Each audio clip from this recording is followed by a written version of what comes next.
Oi, pessoal! Tudo bom com vocês? Sejam muito bem-vindos a mais um episódio do Mentalidade Geek Podcast. E hoje, hoje eu quero conversar com você sobre uma parada que quase ninguém percebe no universo de Naruto, mas que quando você olha com calma, muda completamente a maneira como a gente entende um dos personagens mais profundos, mais inteligentes e mais silenciosos de Konoha, o Shikamaru Nara. E deixa eu te falar, esse episódio aqui é pra ouvir de boa, sabe? Com calma, com a mente aberta. Do jeitinho que você escuta quando é um amigo que tá conversando contigo sobre algo que mexeu com ele. Porque é exatamente assim que eu quero falar com você hoje. A gente vai falar sobre espiritualidade, sobre luto, sobre coisas que vão muito além do campo físico e sobre por que existe, sim, uma interpretação sólida, forte e bem construída de que o Shikamaru pode ter uma sensibilidade espiritual, uma mediunidade que passa despercebida por quase todo mundo que assiste Naruto. E mano, essa ideia não é fanfic, ela não é inventada, ela não é exagero, ela é construída diretamente em cima de 3 aparições do Asuma depois da morte. Aparições que não podem, de jeito nenhum, ser chamadas apenas de memória. E hoje eu quero te mostrar isso, mas sem pressa, com calma, como se a gente estivesse andando pelas ruas da Aldeia da Folha, conversando sobre a vida. Então, vem comigo. A primeira coisa que eu queria te pedir é, lembra comigo daquele momento absurdo, aquele soco no estômago, o dia em que o Asuma morre. Cara, aquilo ali não é só mais uma morte de personagem, aquilo ali é um marco, é um trauma, é um divisor emocional na história. O Asuma não era só um Jonin. Ele era um mentor, um irmão mais velho, um pai emocional para os 3 alunos dele.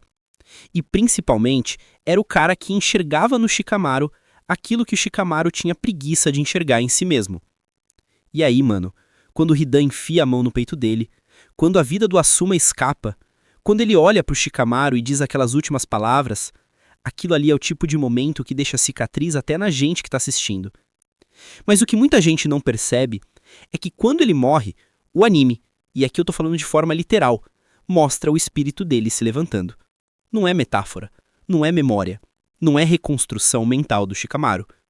É o Asuma, é o espírito dele, falando, consciente, presente, ainda conectado com o mundo físico por alguns instantes. E aí você pode até me perguntar assim, tá Ed, mas isso é só uma licença poética. E eu te digo, cara, não é.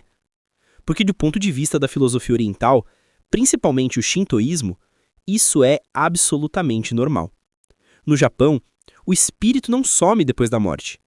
Ele permanece, ele observa, ele aconselha, ele se manifesta.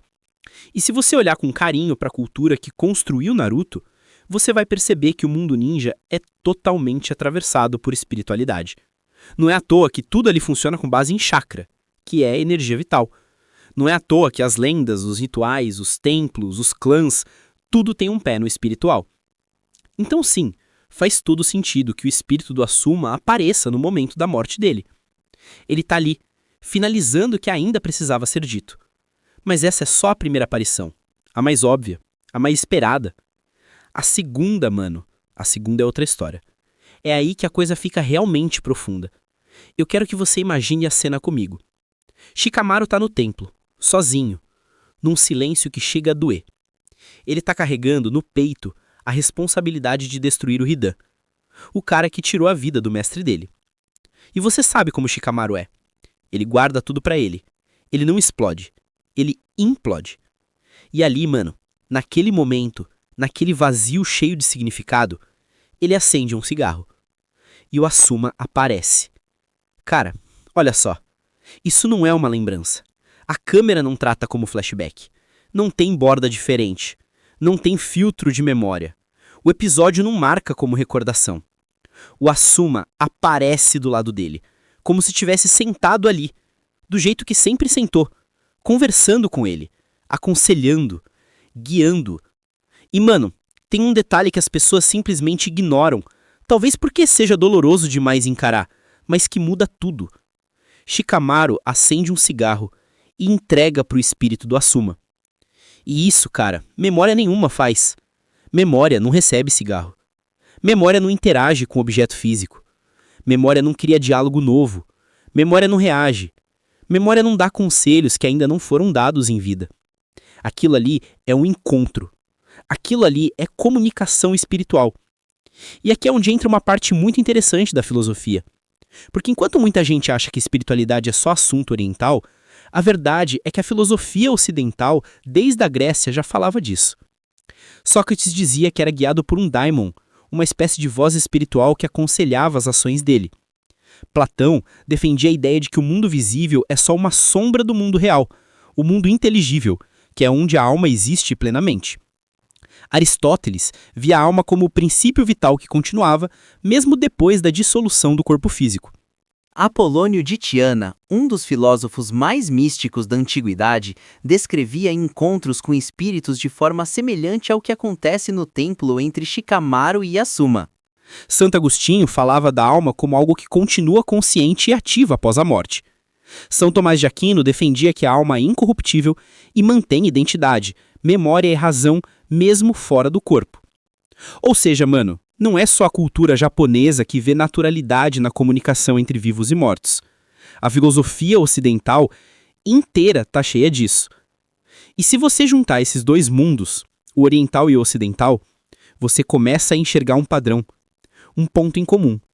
Algo que atravessa eras e culturas e tradições. O espírito continua e às vezes ele se comunica. E o Shikamaru, cara, o Shikamaru vê isso, sente isso, interage com isso. E isso diz muito mais sobre ele do que sobre o Asuma. E aí vem a terceira aparição. Durante a guerra, quando o Asuma volta pelo Edo Tensei, existe um momento, uma fração de segundo, que o espírito original dele se manifesta por trás daquele corpo controlado.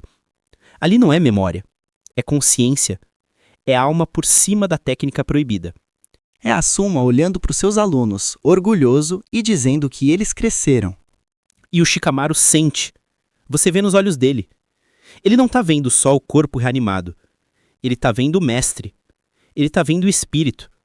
E é justamente nessa repetição, 3 aparições espirituais, que nasce a tese que a gente está discutindo aqui. O Shikamaru poderia sim ter mediunidade. E olha só, eu sei que esse termo, mediunidade, é ocidental. É kardecista, é espiritismo, é filosofia do século XIX. Não existe dentro do universo ninja. Eu sei disso. Mas a função narrativa, a função simbólica, a função espiritual é a mesma. Porque o que é mediunidade? É sensibilidade espiritual. É capacidade de perceber aquilo que não é físico. É ponte entre mundos. E o Shikamaru, exatamente isso. Ele é racional, lógico, inteligente, frio, mas ao mesmo tempo extremamente sensível. Ele parece desligado, mas é hiperperceptivo. Ele sempre capta o que os outros não captam. E isso não vale só para a estratégia, vale para a alma também. Cara, pensa comigo. O Shikamaru não vê o espírito de mais ninguém. Não vê o pai morto dos outros personagens. Não vê ancestrais. Não vê fantasmas. Não vê ilusões espirituais aleatórias. Ele vê o Asuma. E só o Asuma. E por quê? Porque existe uma ligação emocional tão profunda entre eles que atravessa o que é visível. Isso é presente em todas as tradições espirituais do mundo. No budismo, isso é explicado pela conexão kármica. No taoísmo, pela harmonia do Tao. No shintoísmo, pela força do vínculo entre vivo e ancestral. No cristianismo, pela sobrevivência da alma e pela comunhão dos santos. Em Platão, pela afinidade das almas. Shikamaru e Asuma têm isso. A conexão deles é espiritual antes de ser emocional. E nesse sentido, cara, você pode interpretar com total coerência que o Shikamaru é um médium dentro do universo ninja. Um médium silencioso, um médium discreto. Um médium que não enxerga espíritos aleatórios, mas apenas aquele que o coração dele reconhece. E isso explica tudo. Explica por que ele enxerga o Asuma na hora da morte. Explica por que ele enxerga o Asuma no templo. Explica por que ele sente o Asuma na guerra. E explica, principalmente, as decisões que ele toma depois disso. Porque, cara, pensa bem. Depois da morte do Asuma, o Shikamaru muda. Ele amadurece, ele fica mais sério, mais atento, mais presente. É como se ele carregasse dentro de si um pedaço da consciência do mestre. E isso também é espiritualidade. No Zen budismo, isso se chama transmissão da mente. Não é ensinar uma técnica, é ensinar uma forma de estar no mundo.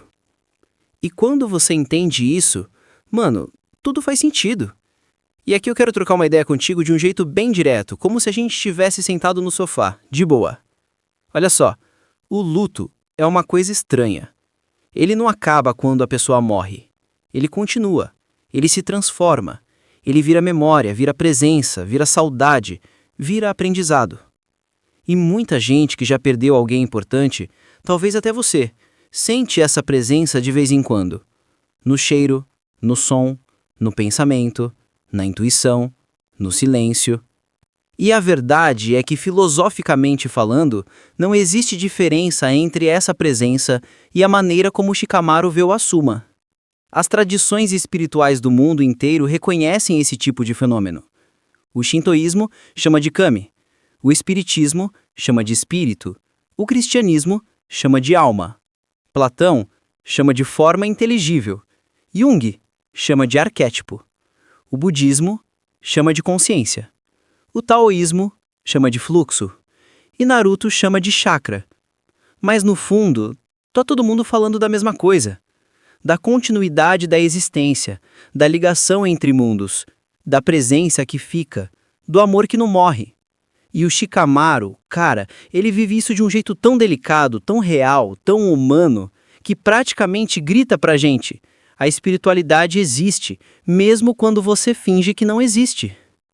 E tem mais uma coisa que eu queria muito te dizer agora, e eu tô falando isso como amigo, como alguém que tá aqui refletindo com você. A espiritualidade em Naruto nunca foi sobre fantasmas ou jutsus proibidos. Sempre foi sobre vínculos. O que atravessa mundos não é poder, é laço, é coração, é memória viva. E é por isso que o espírito do Asuma aparece 3 vezes. Não é porque o Asuma é especial, é porque o vínculo entre ele e o Shikamaru é. E deixa eu te contar uma parada aqui bem sincera. Quanto mais eu revisito essas cenas, mais parece que Naruto estava falando com a gente sobre algo muito maior do que ninjas. Algo que todo mundo sente, algo que todo mundo passa. A morte, o luto, a saudade, o amor que continua. E quando o Shikamaru conversa com o Asuma, naquela cena do cigarro, mano, aquilo ali é uma das representações mais bonitas da espiritualidade que já apareceu num anime. É discreta, é humana, é real. É assim que a espiritualidade acontece na vida real. No silêncio, no íntimo, no coração. E agora, já caminhando para o final desse nosso papo, eu queria te convidar a pensar comigo numa última coisa. Talvez o Shikamaru não seja um médium no sentido técnico da palavra, mas ele é com certeza alguém que ouviu a alma antes de ouvir o mundo. E isso, meu amigo, minha amiga, é a essência da espiritualidade. A capacidade de perceber aquilo que não pode ser tocado, mas que pode ser sentido. A capacidade de se inclinar para dentro de si mesmo e ouvir aquilo que a mente tenta silenciar. A capacidade de enxergar o mestre não como corpo, mas como consciência. E isso é algo que não pertence só ao universo de Naruto. Isso pertence à experiência humana. E talvez seja por isso que a história do Shikamaru emociona tanta gente, porque ela não é só sobre estratégia. Ela é sobre alma. E é isso, pessoal. Valeu demais por ficar comigo até aqui. De verdade mesmo. Eu sou o Ed, e esse foi mais um episódio do Mentalidade Geek Podcast. Se você curtiu esse papo, deixa o seu like, se inscreve no canal e compartilha esse vídeo com alguém que você também acha que vai curtir essa reflexão. Cuida bem da sua energia e a gente se vê no próximo vídeo.